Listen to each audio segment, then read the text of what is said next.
3 days. That's how long it had been since the heir to the Moretti crime family had swallowed a single drop of milk.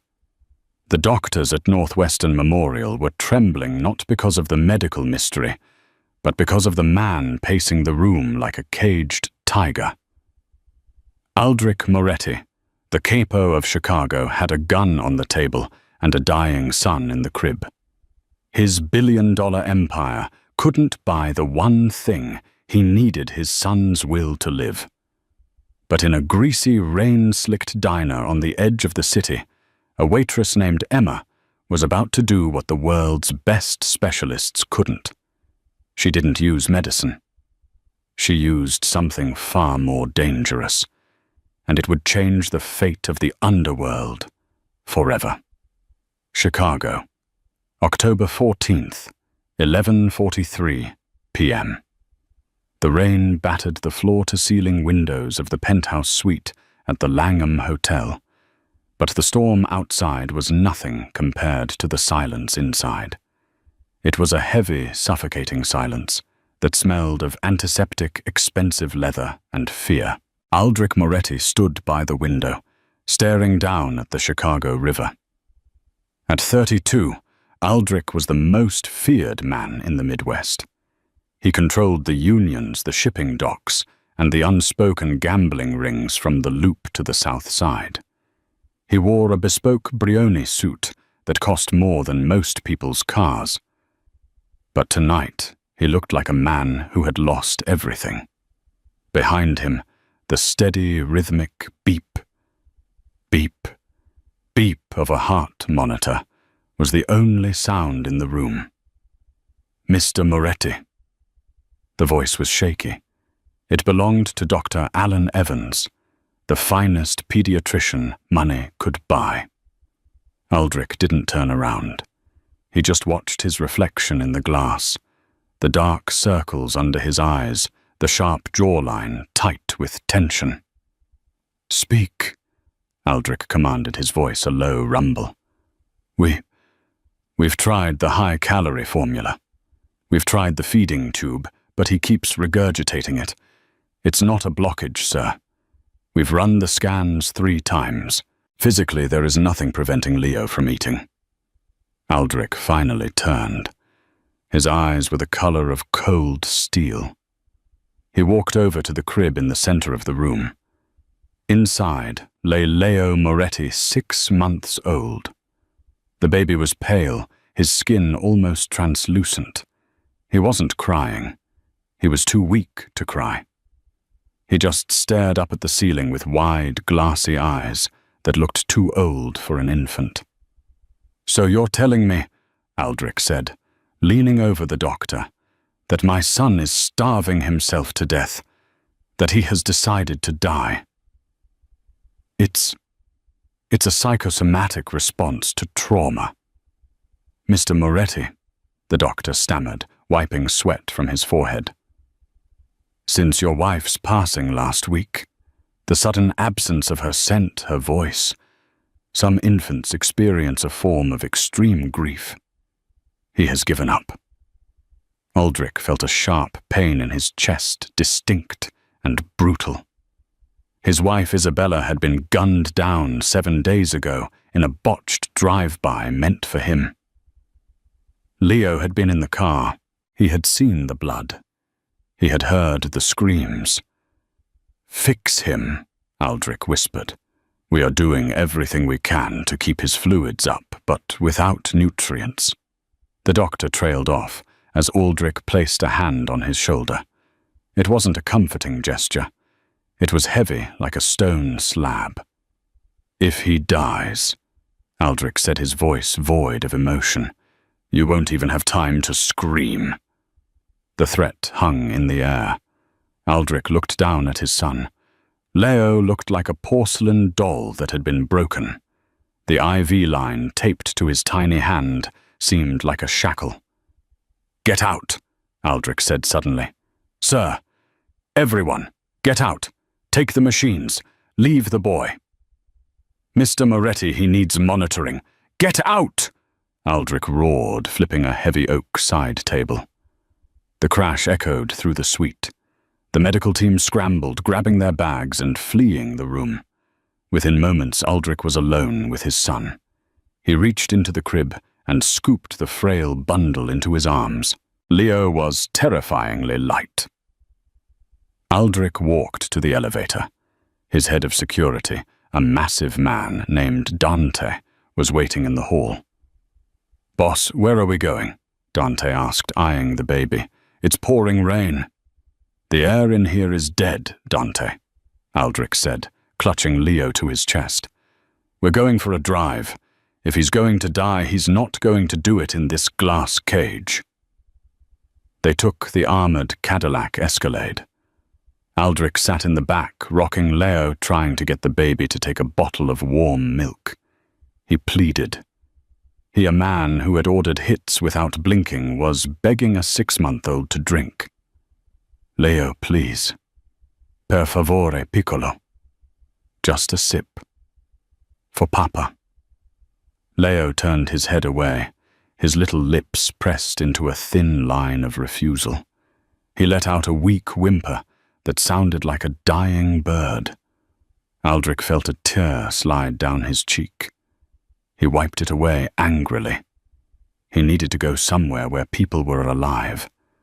Somewhere that smelled like life, not medicine. "Pull over," Aldrich ordered.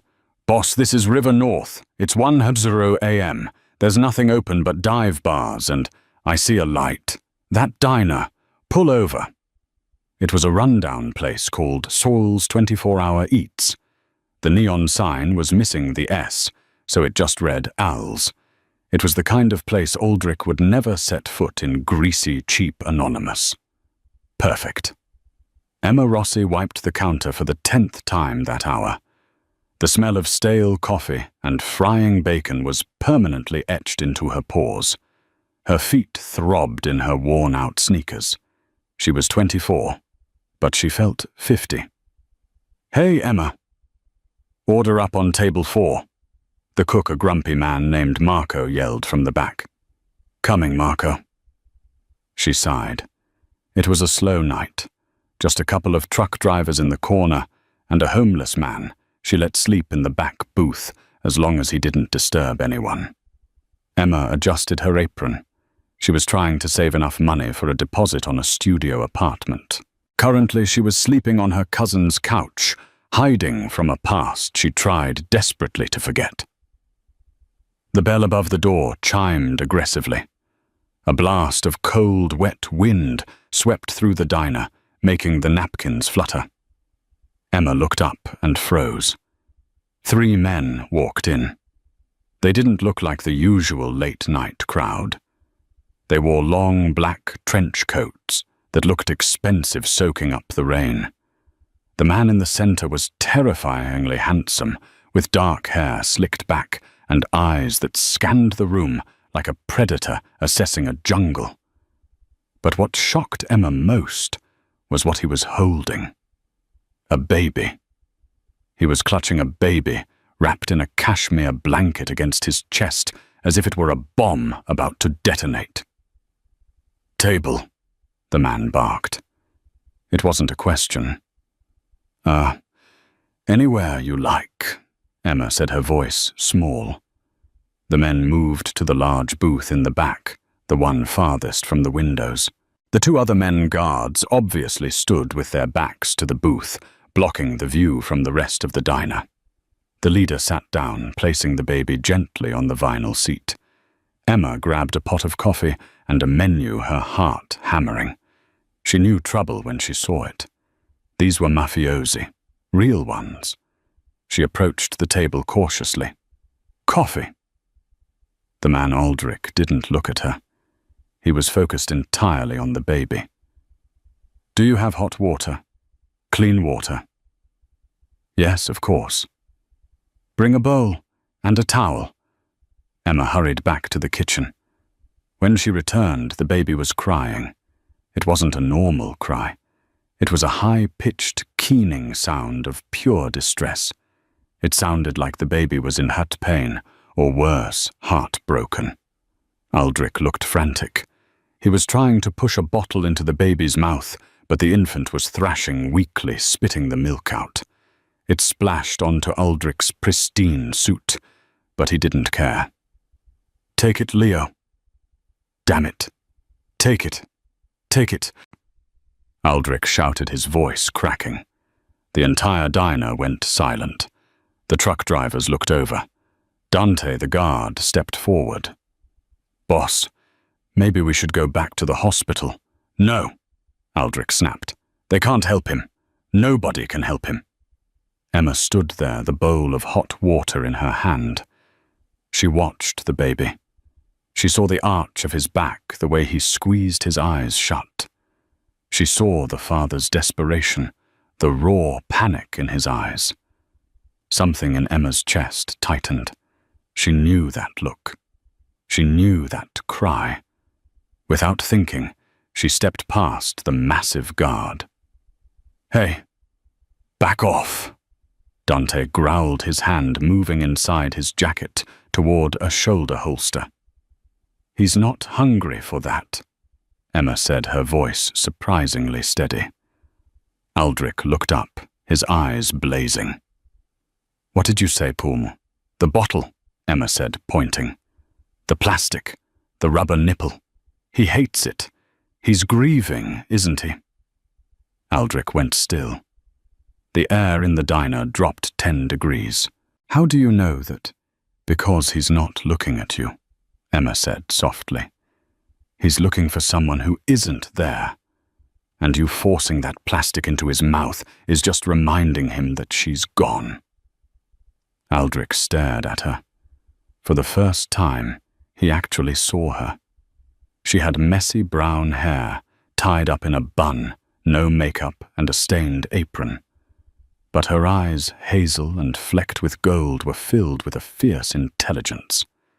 "He hasn't eaten in 3 days," Aldrich admitted the words, slipping out before he could stop them. "If he doesn't eat tonight—" He didn't finish the sentence. Emma set the water down. "Let me try." "Don't touch him," Dante warned, stepping in front of her. "Dante," Aldrich said quietly. "Stand down." "Boss, she's a waitress. She could be—" "I said stand down." Aldrich looked at Emma. "If you hurt him, I will burn this building down with you inside." Emma didn't flinch. "I'm going to the kitchen. I need 5 minutes." She turned and ran to the back. She ignored Marco's protests. She grabbed a small saucepan. She didn't look for the diner food. She looked for the hidden stash Marco kept for his own family meals. She found it. A small bag of pastina tiny star-shaped pasta. She boiled the water. She didn't use the diner's heavy stock. She used a little bit of butter, a pinch of salt, and a single fresh sage leaf she found in the walk-in fridge. She cooked the tiny stars until they were soft, almost a porridge. Then she grated a tiny amount of Parmigiano Reggiano on top the real stuff Marco hid in the back. It was the smell of an Italian childhood. It was the smell of safety. She poured the steaming mixture into a small ceramic bowl and grabbed a silver spoon, not the cheap metal ones the customers used. She walked back to the table. The baby was still whimpering, his face red and blotchy. Aldrich looked defeated, his head in his hands. Emma slid into the booth opposite the most dangerous man in Chicago. She didn't ask for permission. "Give him to me," she said. Aldrich hesitated, then carefully passed Leo across the table. The baby felt fragile in Emma's arms. He squirmed, ready to scream. Emma didn't try to feed him immediately. She brought the bowl close to his face. The steam rose up, carrying the scent of butter, cheese, and sage. Leo stopped crying. His little nose twitched. His eyes opened and wet. Emma began to hum. It wasn't a radio song. It was an old Sicilian lullaby, La Romanina. Her voice was low, throaty, and vibrating against the baby's chest. Aldrich froze. His hand moved to his mouth. That song. It was the song his grandmother used to sing. Emma dipped the spoon into the pastina, blew on it gently, and touched it to Leo's lips. "Come on, little prince," she whispered. "Just a taste. Warm your tummy." Leo hesitated. He looked at Emma. He looked at the spoon, and then slowly, instinctively, he opened his mouth. Aldrich held his breath. Dante watched with his mouth open. Leo swallowed. He didn't gag. He didn't spit it up. He swallowed, and then he opened his mouth for more. "My God," Aldrich whispered. Emma kept feeding him spoon after spoon, humming the melody. The baby ate with a voracious hunger, his little hands gripping Emma's uniform. Color began to return to his pale cheeks. The tension in his tiny body vanished. For 10 minutes, the only sound in the diner was the clinking of the spoon and Emma's humming. When the bowl was empty, Leo let out a soft sigh, rested his head against Emma's breast, and fell instantly asleep. Emma looked up. She found Aldrich staring at her with an intensity that made her skin prickle. It wasn't anger anymore. It was fascination, and something darker. Possession. "Who are you?" Aldrich asked, his voice rough. "I'm just a waitress," Emma said gently, handing the sleeping baby back to him. "No." Aldrich stood up, buttoning his jacket. He signaled Dante. "You were a waitress." He reached into his jacket pocket, pulled out a stack of $100 bills, and slammed them onto the table. It was more money than Emma made in a year. "Keep the change," Aldrich said. "Dante, get the car, and get her coat." Emma blinked. "Excuse me." Aldrich stepped closer, towering over her. He smelled of rain-expensive cologne and danger. "You're the only thing that kept my son alive," he said, his eyes locking onto hers. "You think I'm going to leave you in a dump like this? You're coming with me." I can't just leave. I have a job I have. You have nothing." Aldrich interrupted. "Until 5 minutes ago, you were nobody. Now you belong to the Moretti family." Before Emma could scream, Dante had draped her cheap wool coat over her shoulders and was guiding, no escorting her toward the door. "Wait!" Emma cried, looking back at Marco, who was cowering in the kitchen window. "Don't worry about him," Aldrich said, opening the door to the rainy night. "I'll buy the building tomorrow." As Emma was ushered into the back of the armored SUV sitting next to the sleeping baby and the Mafia boss, she realized 2 things. First, she had just saved a life. And second, her own life was effectively over. A new, terrifying one had just begun. The interior of the Cadillac Escalade was quieter than a church, but it felt more like a tomb. Outside, the Chicago storm had turned violent, hammering against the bulletproof glass with a rhythmic fury. But inside, the silence was thick enough to choke on. Emma Rossi sat pressed against the leather door, her knuckles white as she gripped the handle of her worn-out purse. Next to her in the center seat lay the baby Leo, deeply asleep in his car seat, and on the other side of the baby sat Aldrich Moretti. He wasn't looking at her. He was looking at his phone, his thumb scrolling through messages with lethal precision. The glow of the screen illuminated his face, the sharp cheekbones, the shadow of stubble that darkened his jaw, and the cruel, beautiful line of his mouth. Emma's heart was beating so hard, she felt sick. Kidnapped. She had essentially been kidnapped. But the man beside her hadn't used zip ties or a trunk. He had used a sleeping baby and a terrifying aura of authority that made saying no feel like a death wish. "Where are we going?" Emma asked. Her voice sounded thin, brittle. Aldrich didn't look up. "Home," That's not my home. It is now, he replied, his tone as casual as if he were discussing the weather. You can't do this, Emma said, a spark of anger cutting through her fear. I have a life. I have a shift tomorrow at 600 a.m. Marco will call the police if I don't show up. Aldrich finally locked his phone and slid it into his breast pocket. He turned his head slowly to look at her. In the dim light of the passing street lamps, his eyes were pools of dark ink. Marco, Aldrich said, tasting the name like it was a cheap wine. Marco has already been compensated. As for the police, I own the precinct captain in River North. No one is looking for you, Emma. A chill went down Emma's spine that had nothing to do with the damp coat she was wearing. Who are you? She whispered. Really? I am the man whose son you just saved, he said, his gaze dropping to the sleeping infant.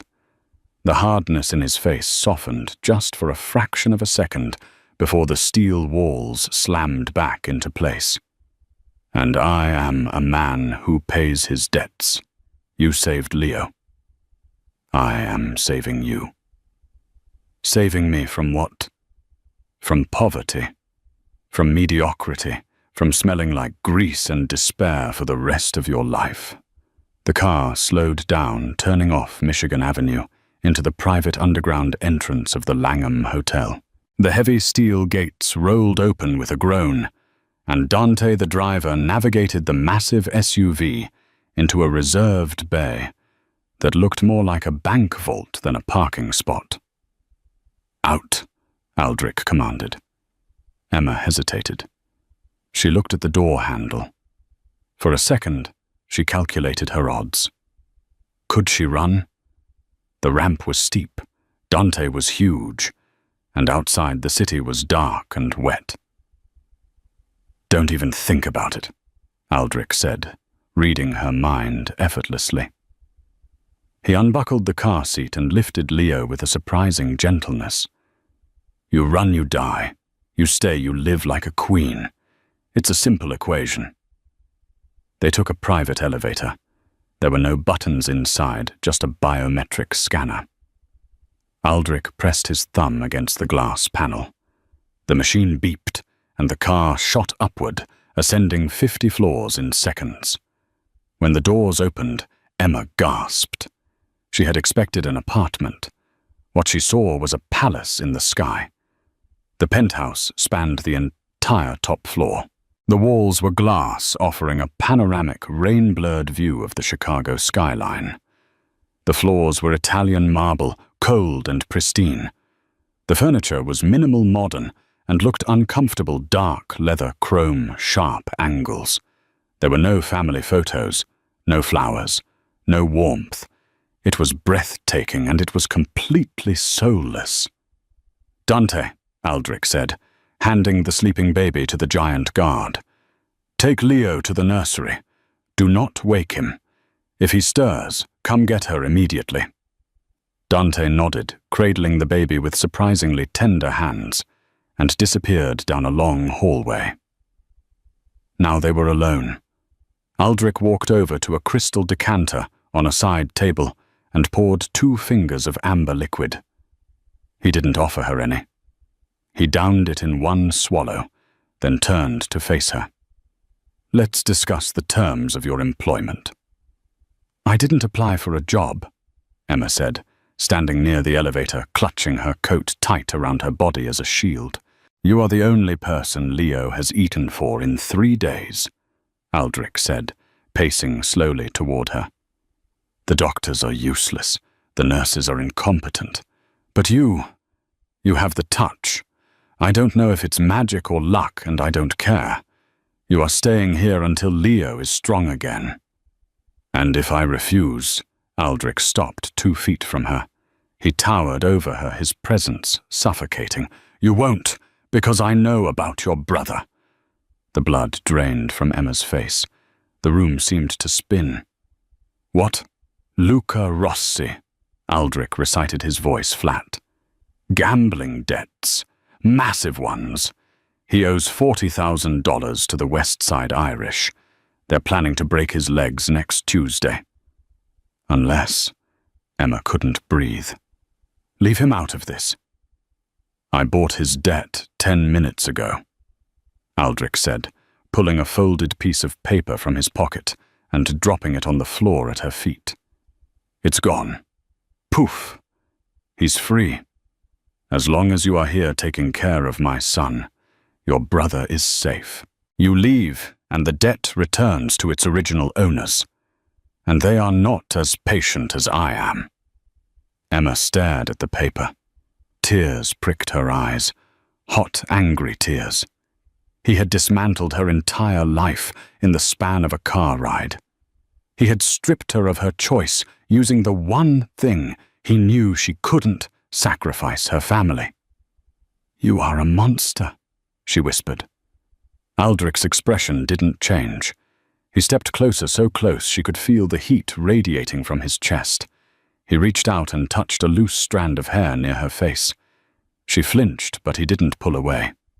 He tucked the hair behind her ear, his fingers grazing her skin, rough, warm, dangerous. I am a father, he corrected her, his voice dropping to a gravelly murmur. And a father will burn the world to ash to save his child. You are just the fuel I need right now. He stepped back, the intimacy breaking like a snapped rubber band. Your room is the second door on the left next to the nursery. There are clothes in the closet. Burn that waitress uniform. Your shift starts now. Don't disappoint me, Emma. He turned and walked toward his study, the heavy oak doors closing behind him with a final echoing thud. Emma stood alone in the center of the multi-million-dollar prison, the sound of the rain against the glass, the only company she had. The nursery was the saddest room Emma had ever seen. It was technologically perfect. There was a state-of-the-art oxygen monitor, a temperature-controlled crib, and a changing table made of imported mahogany. But everything was white. White walls, white sheets, white curtains. It smelled of antiseptic and lemon cleaner, not baby powder or milk. It felt like a laboratory, not a place for a child. It was 3:00 a.m. Emma couldn't sleep.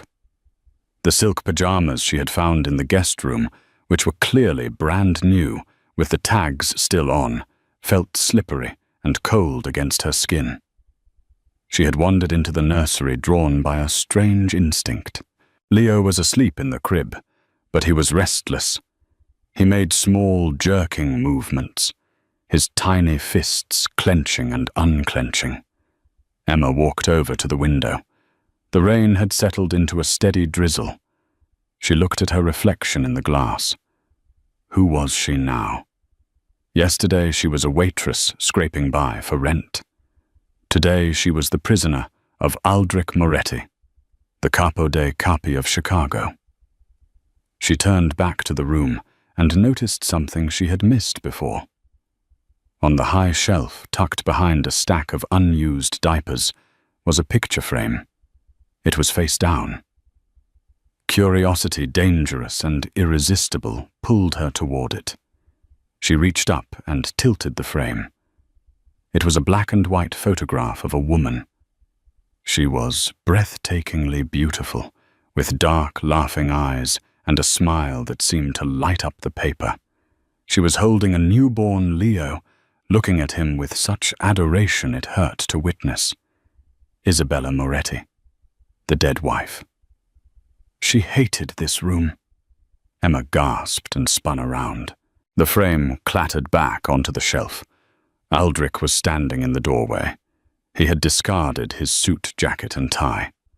His white dress shirt was unbuttoned at the top, revealing the column of his throat, and his sleeves were rolled up, exposing forearms roped with muscle and a faint, faded tuota running down his left wrist.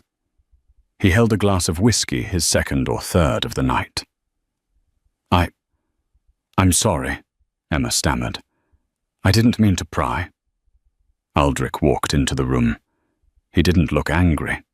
He looked exhausted. He looked like a man carrying the weight of a collapsing building on his shoulders. "She wanted to paint it yellow," Aldrich said, staring at the white walls. "Like the sun.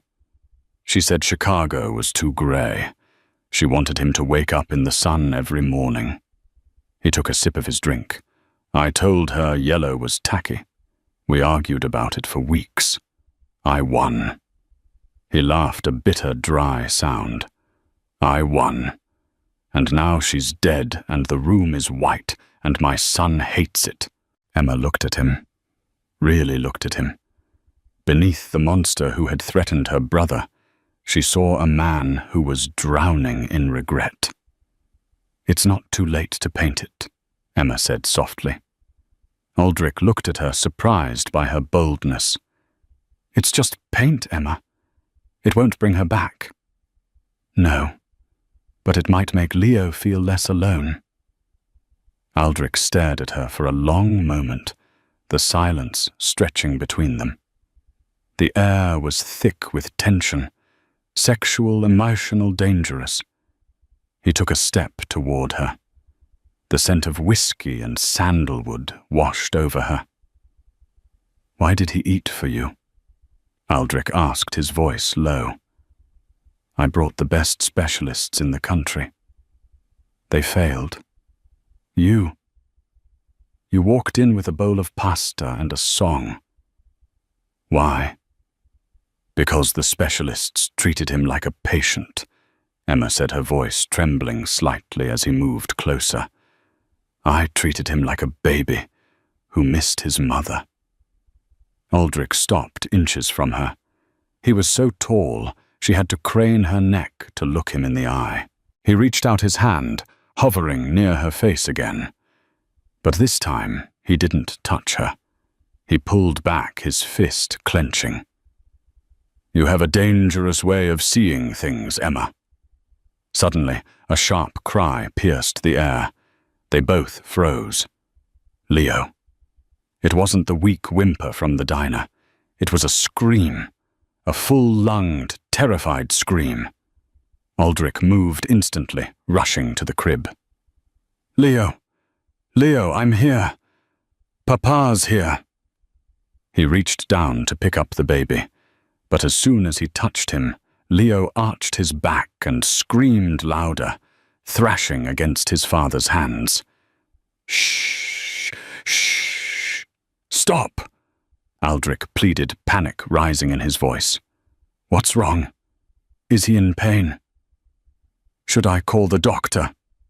He looked at Emma, his eyes wide with helplessness. The ruthless Mafia boss was gone. In his place was a terrified father who didn't know how to comfort his own child. "Let me," Emma said. She stepped forward. She didn't rush. She moved calmly, radiating a peace she certainly didn't feel. "Move, Aldrich," she said firmly. He hesitated, then stepped back, yielding his place. Emma reached into the crib. She didn't grab the baby. She placed a hand on his chest, letting him feel her warmth. She began to hum the same song from the diner, La Romanina. "Dormi, dormi, bel bambino." Leo's screams turned into jagged sobs. He opened his eyes, terror-filled and panic-stricken, searching the darkness. Emma scooped him up. She held him differently than Aldrich did. Aldrich held him like he was afraid to break him. Emma held him like she was the only thing keeping him together. She pressed his ear against her heart so he could hear the rhythm. "It's okay," she whispered into the baby's soft hair. "The bad dream is gone. I've got you. I'm not going anywhere." She rocked him, swaying her hips in a slow, hypnotic rhythm. She walked around the room, humming, murmuring soft Italian words that flowed like honey. Aldrich stood by the door, watching. He felt a strange, twisting pain in his gut. It was jealousy. Not that she was holding his son, but that his son found peace in the arms of a stranger, and not in his. But beneath the jealousy, there was something else. relief, overwhelming gratitude. Minutes passed. The screaming stopped. Leo's breathing evened out. He buried his face in the crook of Emma's neck, his tiny hand gripping the silk of her borrowed pajamas. Emma turned to face Aldrich. The baby was asleep again. "He just needed to know he wasn't alone in the dark," she whispered. Aldrich looked at the two of them, the beautiful, defiant waitress and his broken son. In the moonlight filtering through the rain-streaked windows, they looked like a painting of a family that didn't exist. "You should go to sleep," Aldrich said, his voice rougher than usual. "You have a long day tomorrow." "And you?" Emma asked. "I don't sleep," Aldrich said. "I watch." He turned and walked out of the nursery, leaving Emma standing in the white room, holding the heir to the empire, wondering how long she could survive in a house full of ghosts before she became one herself. 3 weeks later. The silence of the penthouse had changed. It was no longer the silence of a tomb. It was the hush of a library or a sanctuary. Emma had stopped asking when she could leave. The outside world, her damp apartment, the debt collectors, the smell of grease at Sal's diner, felt like a fading dream. Her reality now was the rhythm of Leo's breathing, the softness of cashmere, and the heavy, brooding presence of Aldrich Moretti. She stood in the center of the nursery. It was no longer white. While Aldrich was out on business, a euphemism that usually meant violence, Emma had ordered supplies. She hadn't hired a crew. She had done it herself on her hands and knees, scrubbing and taping. The walls were now a soft, buttery yellow, not neon, but the color of morning sunlight. She had painted small, whimsical clouds on the ceiling. She had replaced the sterile curtains with heavy linen ones that let in a warm glow. "What have you done?" The voice came from the doorway. It was low and dangerous. Emma didn't jump.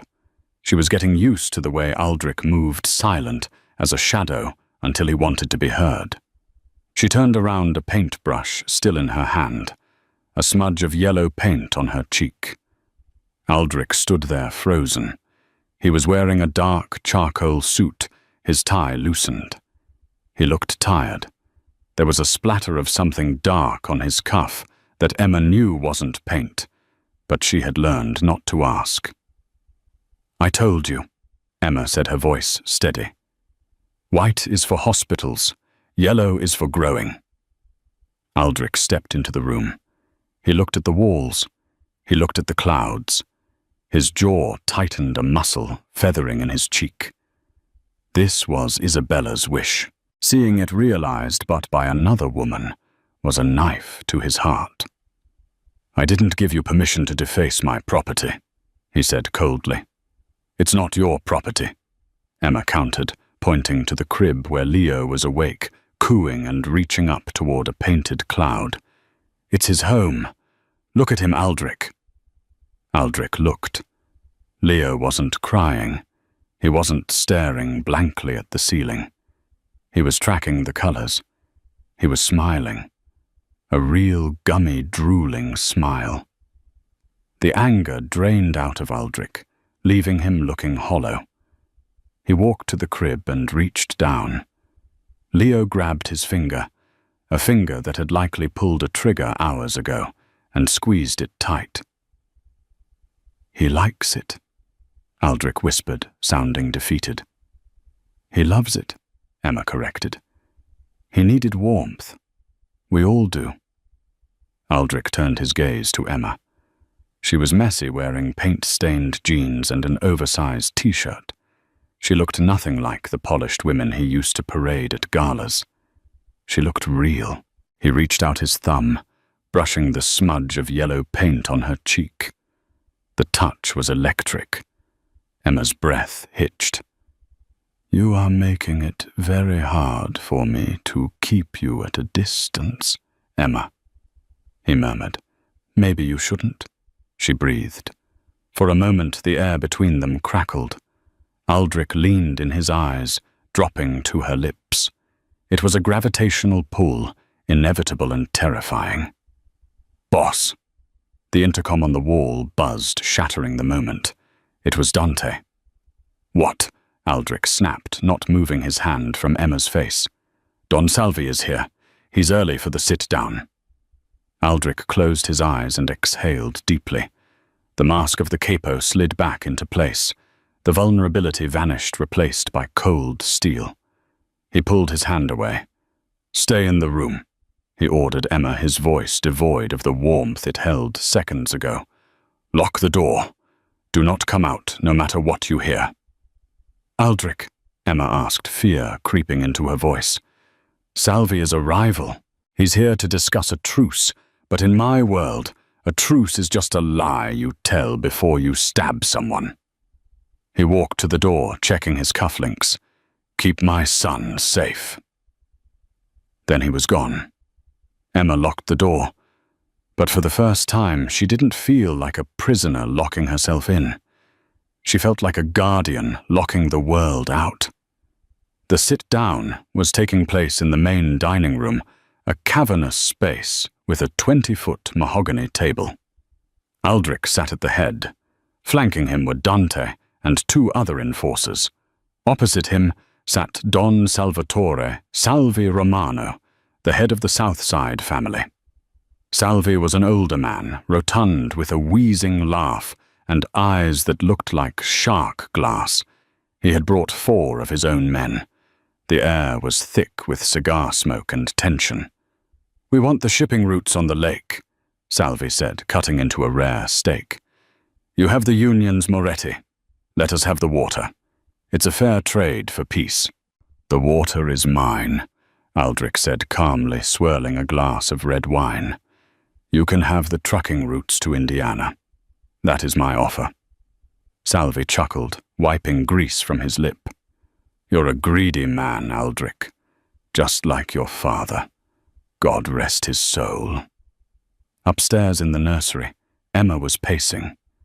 Leo was asleep, but she couldn't settle. She felt a strange buzzing in her ears, an instinct she had honed over 5 years of waitressing in dive bars where fights broke out over spilled beer. She needed water. She had forgotten to bring a bottle into the room. She hesitated at the door. Aldrich had said, "Stay inside." But the nursery tap was running brown old pipes they hadn't fixed yet. She couldn't mix Leo's formula with that. "Just 2 minutes," she whispered. She unlocked the door and slipped into the hallway. The penthouse was quiet, save for the murmur of voices from the dining room downstairs. She crept toward the kitchen, which was connected to the dining area by a service door. As she entered the kitchen, she froze. It was bustling with catering staff hired for the night. But Emma noticed something. She noticed the details. There was a waiter she didn't recognize. He was young nervous. He was preparing a fresh bottle of wine for the table, a vintage Barolo Aldrich's favorite. Emma watched from the shadows of the pantry. She saw the waiter's hands shaking. She saw him pull a small vial from his vest pocket. It wasn't poison. That was too clumsy. He uncorked the bottle. He poured a few drops of the liquid from the vial onto the cork, not into the wine. Emma's eyes widened. It was a contact toxin.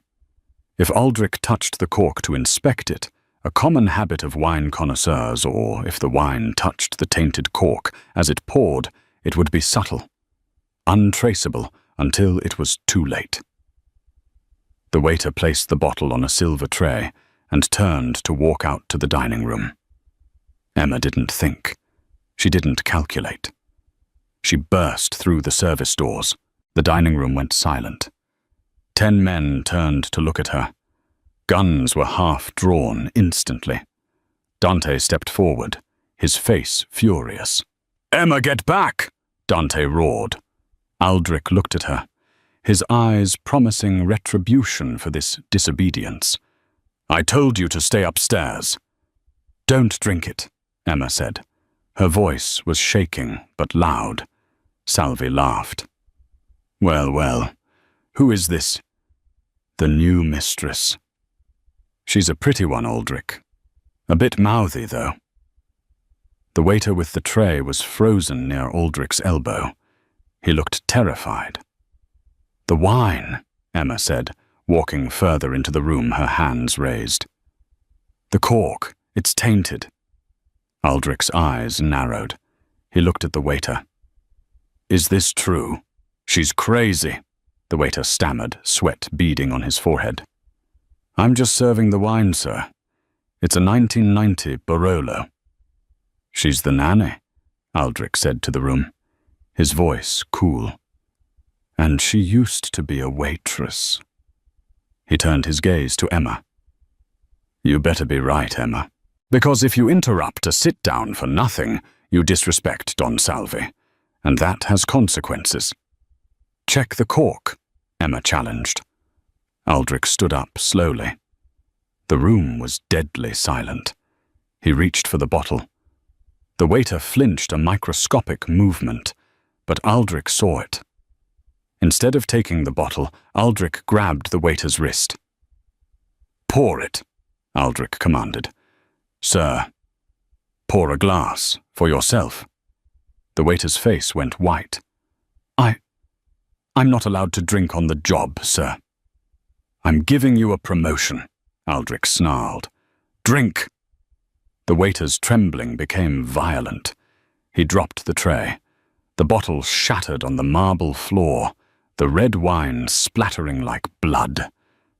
Before the glass even settled, the waiter lunged for his pocket, pulling a jagged switchblade. "He's mine!" the waiter screamed, lunging not at Aldrich, but at Emma, the witness. "No!" Aldrich roared.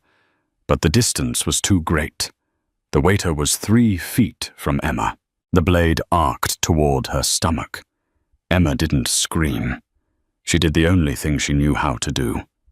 She grabbed the heavy silver water pitcher from the side table and swung it with all her might. Crack! The pitcher connected with the waiter's temple. He crumpled to the floor, unconscious, the knife skittering away. Chaos erupted. Dante and the guards had their guns on Salvi's men. Salvi's men had their guns on Aldrich. "You bring an assassin into my house!" Aldrich's voice was a low rumble of thunder. He stepped over the unconscious waiter and walked toward Salvi. Salvi looked genuinely shocked. "I swear on my mother's grave, Aldrich, this isn't my guy. I don't use poison. I use bullets." Aldrich stared at the fat man. He believed him. This was too sloppy for Salvi. Aldrich turned to Emma. She was standing over the body, breathing hard, clutching the dented water pitcher. She looked terrified, but she was standing tall. She had saved his life. She had disobeyed him, risked her safety, and taken down an assailant. Aldrich walked over to her. The entire room watched. He didn't care about the guns. He didn't care about the politics. He reached out and took the pitcher from her shaking hands. He dropped it on the floor. Then in front of his men and his enemies, Aldrich Moretti took Emma's face in his hands. "Are you hurt?" he asked, his voice raw.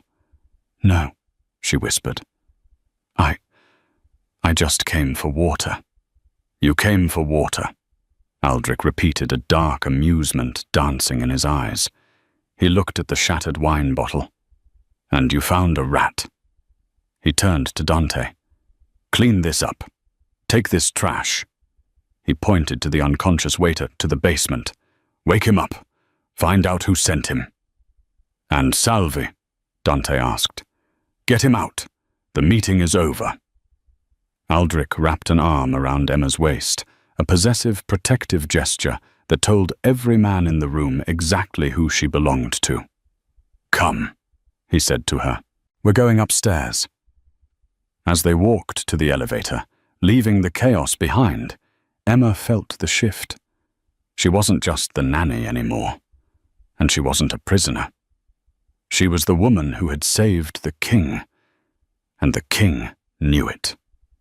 The elevator ride up to the penthouse felt like an ascent into a different world. The chaos of the dining room, the shattered glass, the unconscious assassin. The smell of betrayal faded with every floor they passed. Aldrich didn't let go of Emma's hand. His grip was iron tight, his thumb rubbing over her knuckles, grounding himself. When the doors opened, the silence of the penthouse greeted them. But it was different now. It didn't feel empty. It felt like theirs. They walked straight to the nursery. Aldrich needed to see him. He needed to make sure the one pure thing in his life was still breathing. Inside the yellow room, Leo was sound asleep, blissfully unaware that his father had almost died 40 floors below. Aldrich stood over the crib, his chest heaving. He looked at his son. Then he looked at the woman standing beside him. She was still clutching the hem of her paint-stained t-shirt. She was shaking, now the adrenaline wearing off, leaving behind the cold reality of what she had done. "You could have been killed," Aldrich said, his voice fracturing in the quiet room. "So could you?" Emma whispered. "I am supposed to be killed, Emma. That is the life. That is the price of the chair I sit in." He turned to her, his eyes dark with a mixture of fury and awe. "But you are a civilian. You are innocent. You shouldn't have known what a tainted cork looks like." "I know what bad people look like," she said simply. "I've served them coffee my whole life." Aldrich stared at her. For the first time in his life, he felt terrified. Not of bullets, but of the debt he owed her. She had saved his son's life with a bowl of pasta. She had saved his life with a water pitcher. He walked over to a small safe hidden behind a panel in the wall. He punched in a code and pulled out a thick envelope. He walked back to Emma and held it out. "What is this?" she asked. "Your brother's debt," Aldrich said, "and the deed to the building where Sal's diner is located, and a check for $2 million. Emma looked at the envelope, then up at him confused. "I don't understand." "You're free," Aldrich said. The words tasted like ash in his mouth. "The debt is paid. Luca is safe. You have enough money to vanish, to start over, to buy a house in the countryside where no one carries a gun. Dante will drive you anywhere you want to go tonight." Emma took the envelope. It was heavy. It was everything she had ever dreamed of. Freedom, safety, a future without fear. "You're firing me?" she asked, her voice trembling. "I'm saving you," Aldrich corrected. He stepped closer, his hand cupping her cheek, his thumb brushing away a tear. "If you stay, there will be more nights like this. There will be enemies. There will be danger. I cannot lock you in a tower forever. If you stay, you become a target." He leaned his forehead against hers. "Go, Emma. Go while you still can." It was the ultimate twist. The beast was opening the cage. Emma looked down at the envelope. She thought about the studio apartment she wanted. She thought about walking away from the madness of the Moretti family.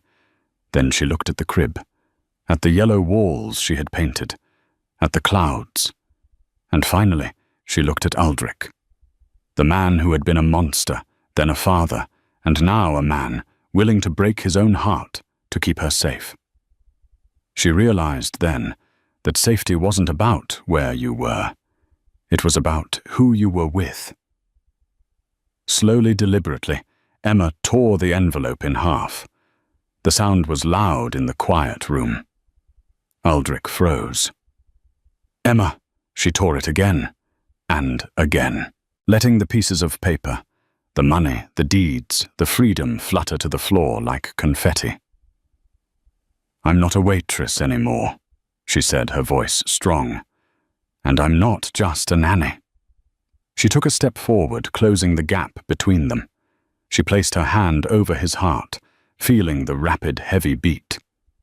"Leo needs a mother," she whispered. "And you? You need someone to check the wine."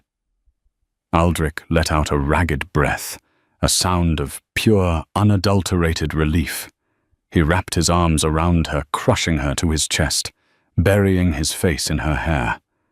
He held her as if she were the only solid thing in a universe of chaos. "You're insane," he murmured against her neck. "I guess I fit in then," she replied. He pulled back just enough to look at her lips.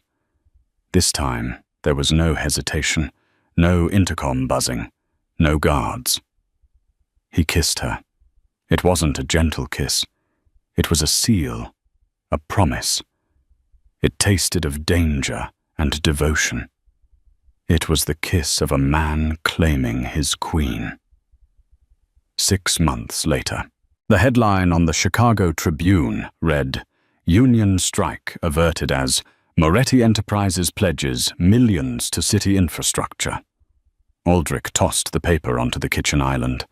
He walked over to the stove where the smell of frying bacon and fresh sage filled the air. Emma was there, balancing a laughing, chubby 1-year-old Leo on her hip while she flipped pancakes. Leo was holding a wooden spoon, banging it against the counter with enthusiasm. "Papa!" Leo squealed, seeing Aldrich. Aldrich smiled, a real smile that reached his eyes. He walked over and kissed the top of Leo's head, then kissed Emma. "How is the little boss today?" Aldrich asked. "Hungry." Emma laughed. "He eats more than you do now." Aldrich wrapped his arms around her waist from behind, resting his chin on her shoulder. He looked at the scene. The domesticity. The peace. It was a life he never thought he deserved. A life he had almost thrown away. "Dante is waiting downstairs," Aldrich said softly. "We have to go handle the north side expansion." "Be careful," Emma said, turning to look at him. "Always," Aldrich promised. He touched the small diamond pendant around her neck, a simple star, reminding them of the pastina that started it all. He walked to the door, then stopped and looked back. "Emma." "Yes. What's for dinner?" She smiled, that fierce, intelligent smile that had brought a Mafia don to his knees. "Pastina," she said. "It's always pastina." Aldrich chuckled and walked out the door. The King of Chicago was back in business, but for the first time the king wasn't fighting for power. He was fighting for the family, waiting for him at home. And that made him invincible. And that is the story of how a simple bowl of soup and a brave waitress brought the most dangerous man in Chicago to his knees. It reminds us that sometimes the strongest power in the world isn't a gun or money. It's the instinct to nurture, to protect, and to love against all odds. Emma didn't just save a baby that rainy night. She saved a father's soul. In a world full of darkness, she became the light that guided them home. It proves that family isn't always about blood. Sometimes it's about who shows up when you're starving. If this story touched your heart, please hit that like button. It really helps us share more stories like this. And I have a question for you. If you were in Emma's shoes, would you have taken the money and run, or would you have stayed with the Mafia boss? Let me know your choice in the comments below. Don't forget to subscribe and ring the bell so you never miss a twist. Thanks for watching, and I'll see you in the next story.